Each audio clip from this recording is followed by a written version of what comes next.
आसंता कालिठू कमिब वर्षार परिमाण। कोहला पाग सह किछि स्थान रे कुहुड़ी संभावना।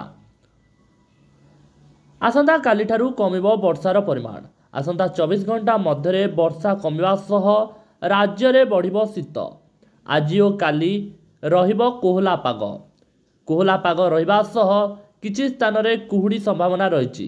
काली दक्षिण उपकूल जिलार किछि अंचल रे हालुका वर्षा होई पारे। एने आंचलिक पाणीपाग केन्द्र पक्षरु सूचना दिया जायछि। गत 24 घंटा रे खोर्धारे सर्वाधिक वर्षा रेकर्ड करा जायछि। 24 घंटा भितर 75 मिलीमीटर वर्षा रेकर्ड होइछि।